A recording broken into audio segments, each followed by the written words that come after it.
And we're back mga kaibigan. Welcome po sa another episode ng Matsuri Podcast. Yay! Ako nga po ang iyong host, Israel. At dito po sa Matsuri Podcast, pinag-uusapan natin ang Japanese and Philippine festival culture. Kasama na rin syempre dyan ang cosplaying, anime, otaku culture, at gaming na rin. Gaming. Kasama ko pong host ngayon, si... Magandang araw po sa inyo lahat. Ako si Yuki. Yun na yan? Yun na lang. Ang galing. Yun na lang. Gusto mo mahaba? Wala, okay na yun. Sige, Okay. Alam na nila yung intro mo na mahaba eh. Yuki, kami po, syempre ni Yuki, kami po ay parehong comedians, stand-up comedians Stand-up ng comedian. The Comedy Crew. Comedy crew. Yes. Parang parehong logo eh, Matsuri. Oo. Tsaka Parang yung pareho, bandila, no? Bandila sa Japan. Oo, pare. Parang parehas. And syempre na-involve kami dito kasi 2018 pa lang, nag-host na po kami ni Yuki ng mga events ng Otaku. Otaku. Parang cosplay event. May iba-iba. Basta otaku event. And noong mga panahon na yun, simula, pare, itong guest natin, nakakasama na rin natin dati. Yeah. Diba? Nakakasama na rin natin siya. Yes. Okay. I-introduce na po natin ang ating guest na madalas namin nakakasama as prod noon. And then nakikita ko nagdi-DJ din sa mga after party. And ngayon may bago siyang racket, pare. Gaming. Gaming. Ito siya. Palakpakan po natin si Nico Guarte. Nico-chan! Hello, magandang hapon sa inyong lahat. Oh my God, it's great to be here, guys. Naksag-English agad, Yoki. Hindi ko maintindihan. Challenge. Hindi ko maintindihan. Tagalog na lang. O Japanese na lang. Hindi mo sa inyo kung kumakarnay. Ako naman, hindi ko maintindihan yan. So, wag na tayo. Wag na. Cancel na lang. Tagalog na tayo. Maraming salamat po. Yun na po yung aming podcast. See you next time. Nico, kumusta na? Ito, mabuti naman. At we are anticipating for a lot of stuff right now. At saka, syempre, gawa na sinabi mo nga na may bagong racket na naman, sabihin bagong trabaho na naman. Ano pinagkakaabala mo ngayon, Nico? Well, ngayon, mas ini-improve ko ngayon ang magiging brand as a DJ. As an independent ngayon. At saka, nabibuild rin ako ng mga community. Community for not just for gaming, but for cosplay, for even for music. Kaya yung mga DJ lahat. community. Yeah. Kumbaga, yung sentro dapat lagi is on the community side eh. Oo. Ayun talaga yung essential. Bakit nagsama-sama tayo. Doon natin nakita yung differences natin and yung diversity natin sa bawat isa. How can it connect sa culture natin? Filipino and both. Filipino and Japanese. Ako, wala lang ako magawa sa bahay, kaya nandito ako eh. Pero okay yan, okay yan. Sama tayo. So, my God. Daming racket. Daming kita. Yan nga eh. Daming income. Gusto ko pag-usapan agad, pare. Paano ka nagsimula yung involvement mo dito sa mga cosplay events na... Nagsimula naman tayo, cosplay events eh. Diba, Otaku nag-host ba? tayo. Otaku. Si Nico nun, nakikita ko, may mga hawak na camera yan. Siya naghahawak ng booth natin dun sa Wala audio pa siya natin. DJ. Lights, oo. Hindi ko pa nakilala sa Hindi ko DJ alam. nun. Oo, hindi ko alam. Paano ka na-involved dun, Nico? Paano ka pumasok nun sa mga events? Well, sa Otaku? kasi ako yung type na talagang technical nerd eh. Talagang gusto namin gumawa ng production na hindi kailangan ng mamahaling equipment. Na talagang ginagawa namin na, okay, I think hindi naman nasa equipment kasi ang paggagawa ng production eh. It's on the execution eh. So yun ang pinapatunayan namin nun. And syempre, gusto namin maging approachable rin sa mga community events na para ma-deliver natin yun sa mga tao na hindi makapunta or talagang pang-memory lang nila. Kaya, then doon nagsimula rin yung time na, okay, naghahanap sila ng DJ. It's like, kasi ako nagdi-DJ na talaga ako way before gumagawa kami ng production. Yun talaga yung trabaho talaga. Nag-ano na talaga ako. Tambay ako sa Tomas Moroto pati sa Poblacion before. Talaga? DJ ka din? Hindi. DJ talaga. Talaga ako before. Spin na si... Pero bago ka sumali sa Otaku, punta ka sa ibang parang Otaku event? Oh, pumupunta pa rin naman ako. Nayayaya ako either as a cosplayer or content creator. Nagko-cosplay ka rin? Ikaw din? Dati pero ano lang yun, is more on kasi dati kasi nagma-martial arts ako eh. Anong martial arts? Wing Chun. Kilala niyo si Ip Man. Yun yung Ip Man? discipline ni Ip Man. Ip Man. IP, oo. Ip Man. Hindi ano Ako raw, Hitman. Hindi intellectual property yes, IP, exactly. Ip Iba yun. Man. Si Ip Iba po Man yun. daw, Ip Man. tama ba ako? Siya daw yung nagturo kay Bruce Lee. Oh? Oo, Totoo yes. ba yan? Siya, tama. Parang Kung Fu siya? Oh, yun yung naging parang inspiration dun sa bagong discipline ni Bruce Lee na tinatawag na Jeet Kune Do. Oo. Taekwondo. Pero, syempre, hindi lang naman yun ang martial arts ko. Nagka-karate rin ako eh. Ilang taon ka na nagsimula kang karate? 10 years old. 10 years old. Ngayon, hindi na tuloy. Hindi. Natapos ko na siya pero pinagpatuloy ko na lang ang Wing Chun na lang. Ang problema ko lang yun, I'm still out of shape. Well, Well, doon na natin pag-usapan. pag-usapan na naman ng out of shape mga kaibigan. At least may kadami ka na ngayon. Hindi, yan daw yung mura kasi na ano nun eh. Gusto rin akong enroll sa ganyan ng mga magulang ko nun eh. Mag-aaral ng martial arts kasi mura. Kasi walang sapatos. Oo nga. Damit lang, parang costume lang. Ano, bibili ka na naman ng Nike? Oo. Ang mahal niyan eh. Mag-karate Yung ka na baseball, lang. marami eh. Bat, glove, marami. Anong level yung pinakamataas na abot mo sa Yung kulay, di ba? Kulay ng kulay ng belt. belt? First dan, black. Black? Talaga? Malakas pala. Black belt na talaga. Yari tayo dito, black belter pala itong kasama natin. Yung pinakamataas ba? Oo. Pinaka, di ba? Pinakamataas yes. ito. Yeah. Pero, Hanggang kailan yung nagkakarate? alam ko, Ten, simula. alam ko hanggang 5th dan eh. 5 dan eh. Hindi, ilang years ka na? Ilang years? Yeah. Inabot ako ng 5. 6 years. 6 years? Hanggang 16. 6 years, years old. nag-black belt ka na. 16 pa lang, na ako, black belt na ako. Ang galing. Malakas pala. Mahirapan ako dyan sa mga belt eh. Hindi, Kung walang anong kasya. kung Walang anong kasya. kasya, Walang oo. kasya. Okay. Hindi, ayaw mo na yung kulay. Pwede Basta dalawa. kasya. Dalawa yung parang tinatali. Okay? Dalawang belt. Sunod mo yung tawag na doon, double Okay black to. belt. Okay talaga itong episode. Dalawang belt na lang. Yung black and white. Kaya, Black and white. Ba't puro necktie yung suot mo dyan sa Kasi hindi abot eh. Hindi abot. na-imagine ko tuloy, no, Street Fighter character, yung suot mo ng black belt, parang sinuot mo na parang necktie, no? Ano yun? Ano? Yung Street Fighter? necktie na lang, di na belt. Kasi hindi kasya. Hindi ako magsusuot na gano'n. Pag sa Street Fighter, ako si si E. Honda. Si Honda, okay. Edomundo. Sumo wrestler. Oh, doon ko sa kanya ko nalaman ha. Napunta tayo sa Street Fighter. Si E. Honda, yung E sa E. Honda niya, ang pangalan? Edmond. Edmond Honda. That is actually true. Di ba? That's correct. Ay, ang tawa kami. Napaka-Japanese name, Edmond. Edmond Honda. Uso bang Edmond na name sa Japan? Hindi. Sa Ba't kanya siya? lang. Sikat yun sa kanya. Dahil sa kanya. Ano ba't Honda. sa Edmond kaya? Tingin mo? Hindi ko alam. Baka half Japanese siya. Oo, pinanganak sa Amerika. Siguro. Ihon. Kasi marami naman ganun, di ba? Marami sumo wrestlers sa Japan na hindi Marami. naman talaga Japanese. Maraming half Japanese. Pure. Ngayon, maraming Mongol. Mongolian, marami. Mongol. Sorry. Taga-Mongolia. Taga-Mongol. Natakot ako. Bakit? Taga-Mongol. Mongolia. Taga-Mongolia. Mongolia. Marami. Yun nga. Sasapunta naman tayo sa topic ng gaming eh. No? Yun yung gusto ko nga rin sa bridging between Japanese and Filipino culture din eh. Lahat ng mga inspiration ng mga gaming dito, majority are from Japan eh. Tama, di ba? Oo. Ikaw, gamer ka na talaga, bata ka pa rin. Yes, definitely. Nung bata ka pa lang na ano. talaga. Anong mga nilalaro mo nun? Una. Meron akong Sega Genesis before. So, Sega Sonic the Genesis. Hedgehog. Sega Gen Z? What do you call Sega in Japan? Sega Mega Saturn. Drive. Tawag sa inyo, Mega Drive. Mega Drive. Sobrang, luma, di ba? Genesis kasi tawag sa Sega Pilipinas. Genesis dito sa Sega Pilipinas. Genesis. Pero Mega Drive Sega. sa inyo. Sega. Sega alam ko. SEGA, di ba? Sega Genesis yung tawag. Magkaba yung Sega Saturn.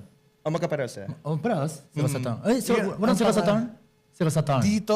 Hindi ko alam kung nagkaroon ng Sega Saturn dito. Saturn hindi na siya umabot dito. Ang alam ko hindi. Alam ko ang last umabot na Genesis Dreamcast tsaka eh. Dreamcast. Doon medyo bago eh. Yung panahon ko, yung PlayStation, tsaka parang Team PlayStation, Team Sega Saturn. Parang dalawa sila. Oo. So, ang katapat ng Sega Saturn, ng PlayStation, ng Sega Sony, Saturn. Sega Saturn. Sega Saturn. Okay. Di ba kung sa US naman or sa atin rin is ang katapat ng PlayStation is Xbox. Medyo mas bago, di ba? Xbox bago yata. na. Mas Konti tayo konti bago eh. Kasi syempre influence tayo Pero rin hindi sa pa Western ganun market. kasi, eh. hindi pa ganun kasi ka-complicated ang gaming noon eh. Hindi ba pare? Ako, sabihin ko, nagsimula ako, family computer. Famicom. Yes. Ang tawag sa Yung inyo, t-shirts mo, Famicom. t-shirts mo, Mario. Yan, Yung Bullet family Bill. computer. That's Bullet Bill. Diba? Family computer. Eh, anong pangalan niya? At Bullet Bill. Sa Pilipinas? Bullet No, Bill. Western rather. Talaga? Yeah. Sa Japan yun, dito sa Yeah, pangalan. no. Kira. Kira, oo. Pangalan niya, Kasi, Kira. Kill. Di ba? Killer. Yata. It's supposed to be Killer. killer. Yes, that is actually... Goring kill siya eh. Kid yun na, tama Kaya siya. yung nakalagay dyan, killer. Pangalan niya. Talino yung mag-isip ng, kayo nag-iisip ng mga komplikadong games, sabay Bakit? pagpangalan Simple. na. Simple. Anong ginagawa niya? Papatay siya. Killer. Yun, tama. Yun na lang. Pero ngayon, simple lang eh, di ba? Meron sa Super Mario yung Ibang mukhang pangalan. ibon. Di ba? Meron yata sa Super Mario called Tori. Pero tawag talaga sa Western chicken. Oo, meron ganun. Anyway, yung pagong, parehas ba? Yung Mario na pagong, parehas? Sa Japan, noko-noko. Noko-noko, ang tawag sa amin is, Mini Koopa. Koopa. Mini Koopa. Mingko pa. Okay. Sa amin, sa lugar namin, maraming Correct noko-noko. me if I'm wrong. Yeah. Ano? Loko-loko yun. Ay, sorry. Loko-loko yun. Loko-loko yun. Loko-loko. May nalaman din akong trivia tungkol kay Super Mario. Nasabi nila, noong umpisa daw, di ko alam kung narinig mo to, Nico. Sabi nila, hindi daw naman talaga siya parang ginawa, dinesign as plumber. Ano ang plumber? Plumber, yung nag-aayos ng mga tubo. Tubo, ganyan, ng mga tubig, ng ano. Kaso lang, nung time na yon hindi pa ganun kaganda yung graphics na pag-design. Kaya nagkaroon siya ng bigote kasi hindi makita yung bibig. Kaya nilagyan ng line na ganun. Nagkaroon siya ng jumper na suit kasi nga Mas madali yung hindi gumawa. makikita yung mga kamay pag wala yung gano'n. Tapos nagkaroon siya ng hat kasi Buhok. mahirap yung buhok. i-graphics ang buhok. Kaya nung nakita nila, plumber na si Mario. Italian pa. Italian. Racist ang Luis. mga Japanese. Para mas madali. Mas Mas madali madali. gumawa. Oo. Hindi pa nga Mario talaga tawag doon Mr. Video Ano pangalan niya? Saan? Sa amin? Mario pa rin. Mario pa rin, pero sa Japan, tinawag siya, originally talaga, ang Di ko alam yung Mr. original. Video Oh, talaga. talaga? Mr. Video? Pero hindi na, they kept the Mario name na Oh, lang. Mario na lang. Mr. Video? Yun, hindi ko alam. Yung ba original, wala pang di ba? Super Mario Brothers na, yung Mario Brothers na arcade pa lang. Yun yung tawag talaga nila. Hindi ko alam. Ngayon ko nalaman. Oo. Paano sila naging magkapatid, no? Grabe yung localization. Parang may, parang may model na tao daw totoo. Mario tsaka Luigi. May totoong tao na parang model na magiging game. Doon simula. Meron daw. Di ba nila ginawa nila ng backstory yun, pare? Doon, narinig ko. Parang katrabaho sa Nintendo yata. Ganun? Talaga? Yun yung Yata. pagkatanda ko rin. Tubero nila sa Nintendo. Hindi siya tubero. Pero I think, Parang, ano yan, laging employee yan. Oo, isang employee Kasi na- yun naman lagi ng main inspiration nila inspired so, from their employees. ma-inspire. Yata. Gusto ko ma-redesign si Mario talaga maging tunay na tubero. Yun yung tipong, yung nakikita mo yung butt crack niya. Nakasabit lahat ng tools niya sa... And now we're talking about pantalon Lumber's niya. Crack, really? yun na yun, pare. Tubero. Pero yun, gamer games ka. again. Nung simula, Sega. Paborito mo, Sonic Hedgehog? Sonic the Hedgehog. Sonic. Sonic. Sonic. Pero ang talagang naging first love ko talaga sa video game ko is PlayStation 1. Doon ako nagsimula tinatawag na DJ game called Beatmania. Beatmania. Anong ginagawa Beatmania. nila? Anong ginagawa ng Beatmania? So, Parang DJ siya. may button siya, tapos mayroon siyang turntable. Okay. Yun yung game na unang nilaro ko. Yun yung nag-inspire sa akin actually, bakit ako naging DJ ngayon. Beatmania pala. Dahil sa game na, kaya kahit until now, naglalaro pa rin ako ngayon. Gamer Yung talaga siya. genre, parang otoge ang tawag namin. Otoge is sound game. in Auto literal. sound. Game. Yeah, game. Yung game, di ba? Kaya kaya- otoge. Pero tawag dito rhythm game. Rhythm game. Siya pa nagsimula yung mga ganyan, ba? May mga Exactly. game kayo na yung may drums na Taekwondo. hampas. Taekwondo Tatsujin, Dramania. Guitar Hero. na Meron galing- din gitara. Galing din bang Japan yan? O US Actually, na yan? yung Guitar Hero, nagsimula yan dun sa game na tinatawag na Guitar Freak sa Japan. Guitar Fix. Yun yung nakita mo sa arcade rin na kasama ng drums. Yun yung main inspiration na paano niya ginawa yung Guitar Hero. Yun ang sabi ng developer. Yung sabi ni Mr. Activision. Mr. Activision. Mr. Activision. Si Edmundo Activision. Yung Hindi na John Activision, Edmundo. Activision. Yun yung EA. EA Activision. EA siya. Yun siya. Ako din dati, bumili ako ng Dance Dance Revolution. Nung bata pa ako. Yun yung otoge, di ba? Otoge siya. Otoge. Sa bahay mo lang ginagawa? Hindi ka nagda-Dance Yung- Dance Revolution sa... Yung buhay. May sa mall? parang Sa mall? Bumili ako sa... Asar na asar ako sa mga ganong player dati sa mall. Parang yung Oo. sobrang alam nila lahat na... Alam mo yung hindi na tumitingin sa screen? Sarap patirin eh. Sorry po. Sorry po. Ako yung tinutukoy niya. Kaya kumukulo dugo ko sa'yo eh. Hanggang ngayon yan, naka-influence sa sa'yo. Siguro yung competitive nature nung karate. Oo. At saka nung, Wing Chun. Wing Tama ba Chun ako? ako. Competitive nature nun, napunta ka sa gaming. Arcade, Diba? kumbaga, naging arcade Oo. bigla. Tapos naka-influence din sa pagdi-DJ mo. Ngayon, meron ka nang hinahawakan na parang gaming area. Yes. Na involved yung ating mga producers sa Otakyut din. Galing. Saan ito makikita? Ayun, is inside Brooklyn Warehouse ang is developed by my team. Saan ang Brooklyn Warehouse? Malapit sa... Malapit sa U-Belt. Rectum. Rectum. Yes. Heart of U-Belt. Ano pangalan ng building nila? Sa yung building mismo ko saan? Ano yun? Laperal. Lateral building. Lateral. Lateral. 5 beses mabilis. Lateral. Okay, Tama. sabi na eh. No? I mali. rated 8 out of 10. Pero I rated 8 out of 10. Oo, tama na yun. Tama. Lateral. Yun nga. So, lateral building sa Rendia. Meron kayo isang corner doon, Brooklyn Warehouse. Anong tawag nung gaming area ninyo? Yun, it's a development by my team sa Maxbit Philippines called MX Gaming Grounds. MX Gaming Grounds. MXGG or tawagin in short. MSGG. MX. Di ba kape yan? Meron din kapihan, eh? MX ano yun? Hindi, yung MX na sinasabi mo yata yung may mangosteen. Akala ko sa yung mangosteen No, hindi pa kami nagbebenta ng mangosteen. Nakita ko. Kulay purple. Yun ba yan? Hindi, sa kanila MX Gaming. Yung game. Yung MX Gaming Grounds, dinevelop namin yon, not just para siya maging just a usual gaming grounds na gaming lounge. Gusto rin namin siya na para maging arcade-like experience. So, what we mean na arcade-like, yung talagang, yung feel mo yung excitement na naglalaro ka sa arcade ng mga rhythm games, but at the same time, comfortable ka sa sa lugar na yun. Kasi, di ba, normally, mga arcade, di ba, maraming mga flashing lights, maraming mga, medyo maingay. Minsan, naubos ka agad social battery mo kasi may mga ganun tao eh. Ang daming nangyayari. Kumbaga, okay. At saka, syempre rin, given the nature na rin na, okay, magpe-play ka kada credit, di ba? Doon, unlimited play lang. Magkano?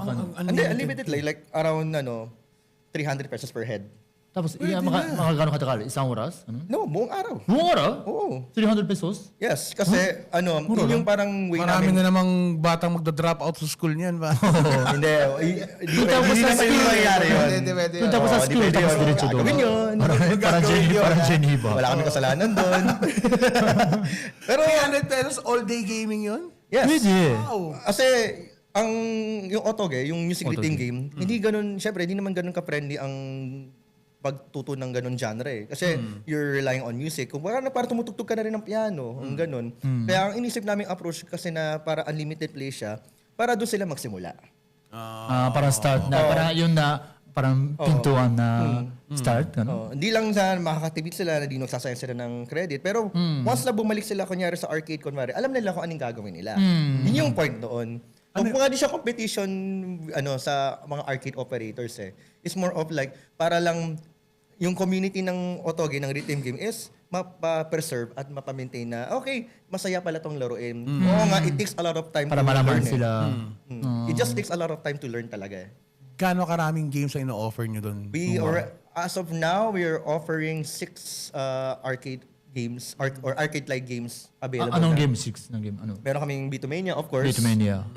Sound Voltex type. Salvotex. Yeah. Alam mo yung malaking cabinet na vertical tapos merong buttons tapos merong mga knobs. Modern na kasi yun eh. Tapos meron kami mga touchscreen games as well. Tapos of course, yung i-mention mo rin yung Taiko na Tatsujin. Tayo kung tatsujin. Yung drums. drums. Taiko Drums. drums. So, maganda. Yung isang drum lang. Oo. And then meron kaming dance rin doon.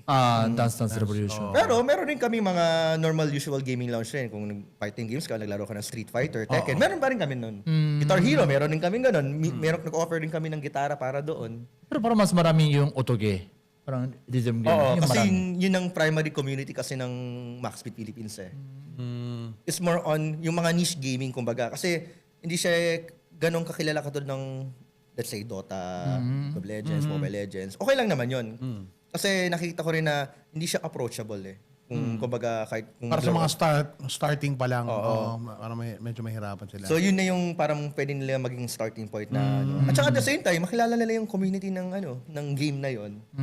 Pero hindi lang naman siya as gaming lounge kasi minsan mag-host rin kami ng mga events like tournaments. Tetris tournament is one of our plans. Parang laban-laban sila. Tetris tournament. Oh, Yes, competition. buhay na buhay pa ang Tetris. Sobrang galing. Yung parang champion, di ba? Sobrang mabilis eh.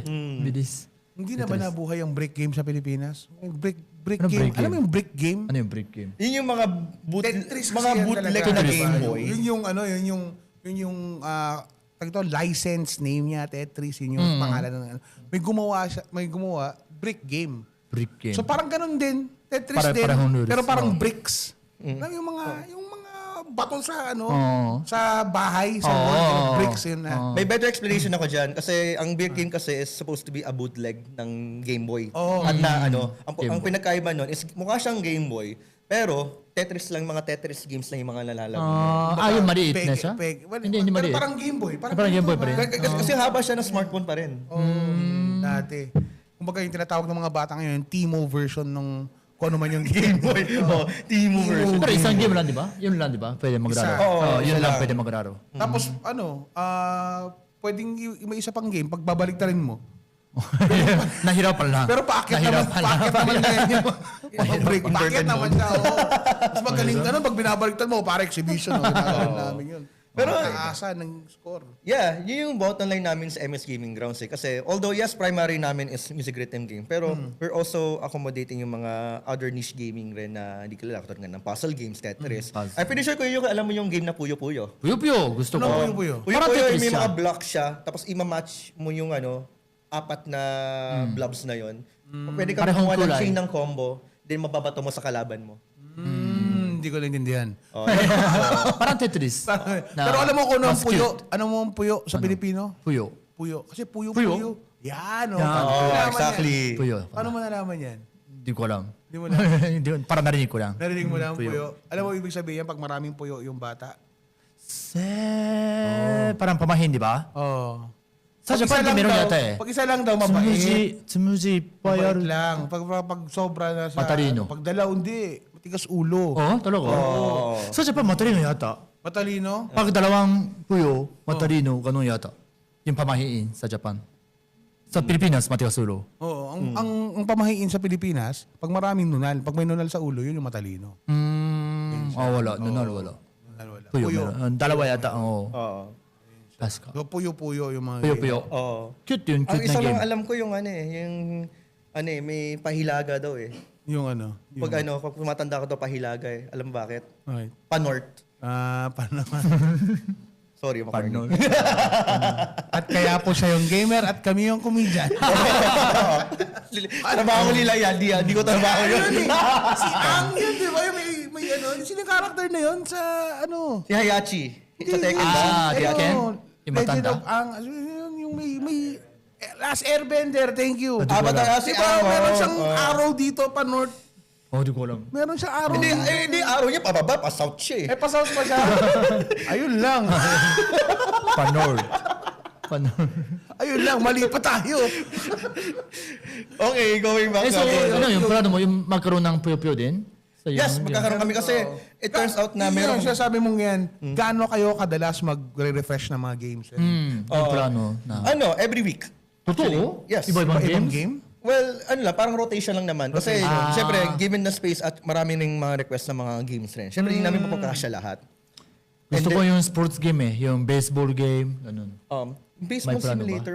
May simulator, medyo mahal yun, ano? Hindi yung Hindi, simulator hindi. na magpipish ka. Pero yung Parang talagang... yung remote ko na ganyan. ganun. Parang binabato.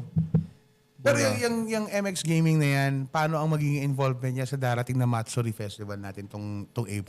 Ito, MS Gaming Grounds is encouraging yung community in terms of event kasi kumbaga this way inintroduce namin yung mga Japanese exclusive, hindi naman exclusive pero Japanese na alam na mga Japanese rather na games. Para they will understand yung mga origins ng mga current gen games na nilalaro nila. And of course, soon very very soon doon natin malalaman rin na music kasi ang involvement ng Otoge. So, there's gonna be also connection to sa mga magiging upcoming musical acts. Sa next na Matsuri ba natin, magkakaroon kayo ng corner or booth dun sa Walang festival? competition sa Oo. stage. Minsan meron, di ba? Oo, Sa maganda rin yun. Otaku Marami. event. Maganda May rin. malaking Maybe screen. sooner or later pero kasi ang Para madepende. ang demographic naman kasi ng MX Gaming Grounds ngayon is music lovers rin naman. So talagang they are very well known in they know about J music talaga, especially Vocaloid. Hatsune Miku. Vocaloid. Oo, mga Hatsune, mga virtual na singer. VTuber. Okay, VTuber. alam ko na yun. Vocalist. Hindi mga para sa akin, virtual singers lang dati. Para yung bandang yung kumanta ng Clint Eastwood, ano pangalan nun? Pangalan nun. Si Damon Albarn. Wala, hindi sila nagpapakita sa stage, pero No. character lang sila, pare. Marami. Ngayon sa Japan, sobrang dami. Daming ganun. In modern days, ang... Gorillas, sorry. Gorillas. Gorillas, Oo, yun. Gorillas pala yun. Alam kong... Yung popular ngayon si Ado eh.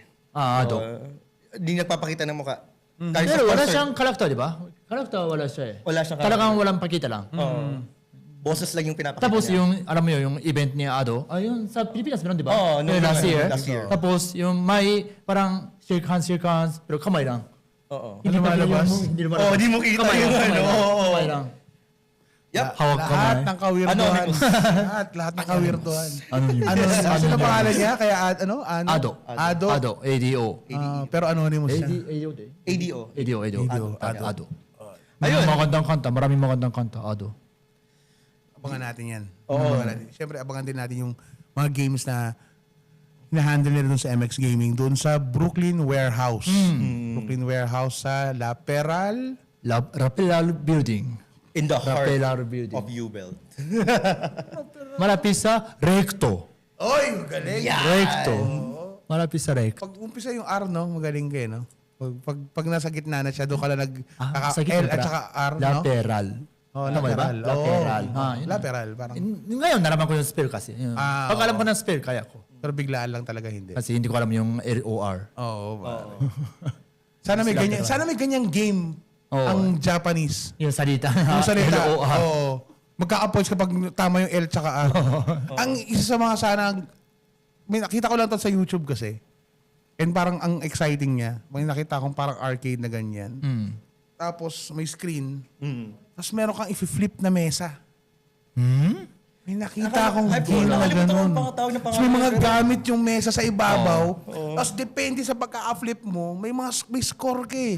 Kasama mo yung pamilya, para may pamilya, Parang may pinakamataas nanay, may... mong ano. Oo. Tapos may galit mo, tapos may flip mo yung mesa, pare. Ano yung lahat tanggal? Tanggal, May may malaking mga score. tali yung mga gamit may doon. tali. Kasi game nga siya, di ba? Oo. So magre-reset siya na gano'n, sabi, flip mo. Ewan ko anong tawag sa game. Nakalimutan ko eh, pero nakita ko rin yun eh. Pero parang nakakatuwa siya. Parang nakakatuwa siya.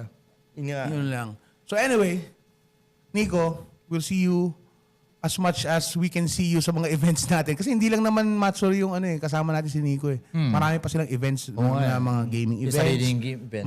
Mga Japanite. Oo, Japan Mga Japan DJ. Oh, DJ siya. Nagko-cosplay Tapos- siya as Jesus Christ. Baka... Cosplay Oo for nga. Jesus oo nga. Christ. with you. Tapos next time, punta ko sa nanay mo. Oo, yes. Kilala rin niya nanay ko. Bakit yung nanay? Dentista niya. Iba yung dinig ko doon bastos ka. Dentista! Nanay niya, dentista. Saan? Dentista nanay mo? Hindi, dental assistant siya. Hindi siya dentist. Hindi dentista. Oo. Nagulat Huwag ako. mo sinasabi agad na pupunta ako sa nanay mo. Okay, Tama iba yan. yung delivery. Tama yan. Tama Oh, yan. I'll see your mother. Pangit yun!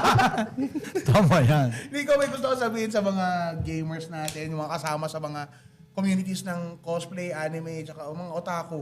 Lagi natin nakakasama sa mga events natin. Ayun, maraming salamat sa mga suporta nyo. At syempre, nandito kami ngayon. Doon lang kami sa MS Gaming Grounds where you can try some what we call the auto gym. So, gusto mo mag-try ng music rhythm game, gusto mo magsimula, yan yung perfect place mo. Pero syempre, may usual gaming kami. And of course, ako sa ginagawa ko, I'll be always around. Meron ako mga DJ gigs and everything. May mga bagong music rin ako darating. Oh, it's always, as me, as Nick Droid, it's music, gaming, and everything in between. Oo. Tsaka yung nanay mo. Nakakaalala. Punta ako. Ayusin ko. Hi. So, Kasi na naman itong episode natin, pare. Sige. Ang dami na naman natin natutunan. Mario. Luigi, Killer. Kila. Killer. Anong hindi bala ito. Pag suot ko, mukhang hindi nagiging bala. Mukha siyang... Ano? Wala na, mukhang stretch lang. Mukhang stretch lang. Pag dinalawa yan, kikintab siya, di ba? Kira-kira. Killer. Tumikintab. Oo. Ibig sabihin, ayun, yung tuturo mong salita. Oo nga eh. May sinabi siya. Ano yung salitang yun? Sige. Kira. Kila is... ano siya, di ba? Parang hiniram yung salita sa English, killer. Yun, galing sa Kaya, English. kira. Pero iba, talagang ibang salita. Kira. Kira-kira o kila-kila? Pwede yung R, pwede yung L. Kira-kira. Kira-kira. Oh. Ibig sabihin, parang bumubusi-busi lang. Parang kumintab. Oo nga. Kira-kira. Kira-kira. Kaya nag-gets Kira-kira. niya. Kaya Kira-kira. Saan kaya gamitin? Pwede yung mata mo, kira-kira. Kira-kira. Pwede ilaw, kira-kira. Yung Pera, gold, ganyan, coins, mga Pwede, na. pwede. May madalas yung parang Christmas Christmas lights. Yung kira-kira, kira, magandang kira-kira. Pwede, kira-kira. Okay. Kira-kira. Kira-kira. Tandaan niyo yan. Pag kumikintab, ang mata ng isda, Pwede. kira-kira. Kilo-kilo, pwede. Fresh yun, fresh. Pag yung sariwa, Oo. pwede, kira-kira. Pag- Pag hindi, pag mapula, mo patay na mata ka ng Pag patay. anong hindi kira-kira, anong ibig sabihin? Pag anong salita ang hindi kira-kira? Opposite. Wala. Kira-kira no, nandaro. Kira-kira, wala. Hindi kira-kira lang. Kira-kiraしてない。 No kira-kira. No, kira-kiraしてない。 No kira-kira. Okay. Pinatutunan Wala. naman tayo. At yun na naman po ang ating episode ng Matsuri Podcast. Again, abangan nyo po, April mangyayari ang Matsuri event na napakalaki. Mangyayari yan dito sa Rizal Park. Rizal Tandaan Park. nyo. Follow Otakyut, yung FB page nila for details at saka mga announcements. Baka maraming guest. Punta po kayo lahat. And thank you. Nick Droid ang pangalan niya as DJ. Nick Droid. Nick Droid. Nick Droid. Yun, Nick Droid. Nick Droid. Hey, araw na naman. Okay. Yuki, thank you very much mga kaibigan. Yuki, ikaw na mag-outro sa atin. Yung Palakpak na lang. Oo. Sige, Japanese style palakpak. Japanese Palakpak. style eh. Okay. Yo! Ito, 337拍子。音ゲー4、音ゲー。いいゲーム。ありがとうございました。